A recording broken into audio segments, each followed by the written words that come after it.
Hey guys, here we are for chapter 3 of Sideways Stories from Wayside School by Louis Sachar. Joe had curly hair, but he didn't know how much hair he had.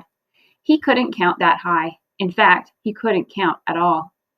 When all of the other children went to recess, Mrs. Jules told Joe to wait inside. "Joe," she said, "how much hair do you have?" Joe shrugged his shoulders. "A lot," he answered. "But how much, Joe?" asked Mrs. Jules. "Enough to cover my head," Joe answered. "Joe, you are going to have to learn how to count," said Mrs. Jules. "But, Mrs. Jules, I already know how to count," said Joe. "Let me go to recess." "First, count to 10, said Mrs. Jules. Joe counted to 10. 6, 8, 12, 1, 5, 2, 7, 11, 3, 10. "No, Joe, that is wrong," said Mrs. Jules. "No, it isn't," said Joe. "I counted until I got to 10. "But you were wrong," said Mrs. Jules. "I'll prove it to you." She put 5 pencils on his desk. "How many pencils do we have here, Joe?" Joe counted the pencils. 4, 6, 1, 9, 5. "There are 5 pencils, Mrs. Jules."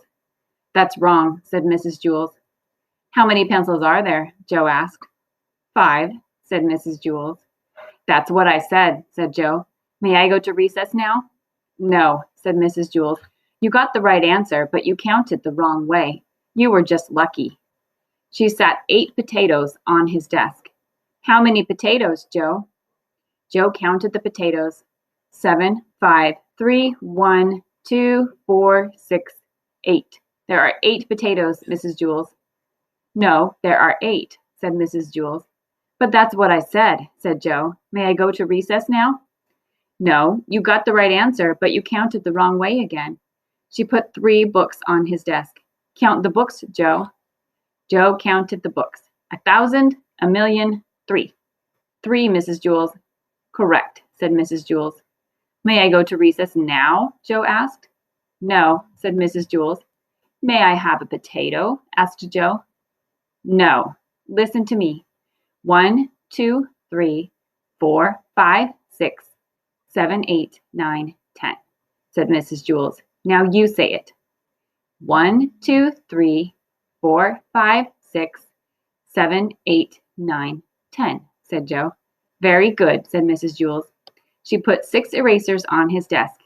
"Now count the erasers, Joe, just the way I showed you." Joe counted the erasers. 1, 2, 3, 4, 5, 6, 7, 8, 9, 10. "There are 10, Mrs. Jules." "No," said Mrs. Jules. "Didn't I count right?" asked Joe. "Yes, you counted right, but you got the wrong answer," said Mrs. Jules. "This doesn't make any sense," said Joe.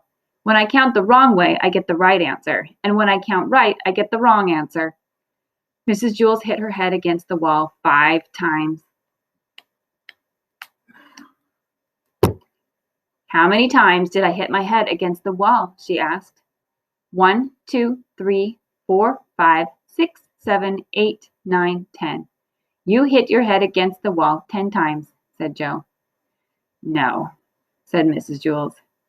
4, 6, 1, 9, 5. "You hit your head 5 times, said Joe. Mrs. Jules shook her head no and said, "Yes, that's right." The bell rang and all the other children came back from recess. The fresh air had made them very excited and they were laughing and shouting. "Oh, darn," said Joe. "Now I missed recess." "Hey, Joe, where were you?" asked John. "You missed a great game of kickball." "I kicked a home run," said Todd. "What was wrong with you, Joe?" asked Joy. "Nothing," said Joe. "Mrs. Jules was trying to teach me how to count." Joy laughed. "You mean you don't know how to count?" "Counting is easy," said Mauricia. Now, said Mrs. Jules. "What's easy for you may not be easy for Joe, and what's easy for Joe may not be easy for you." "Nothing's easy for Joe," said Mauricia. "He's stupid." "I can beat you up," said Joe. "Try it," said Mauricia.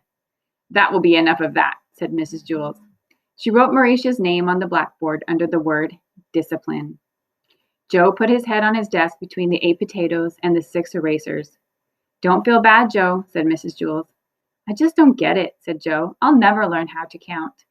"Sure you will, Joe," said Mrs. Jules. One day it will just come to you. You'll wake up one morning and suddenly be able to count.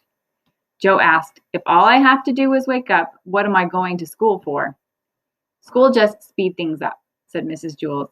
"Without school, it might take another 70 years before you wake up and are able to count."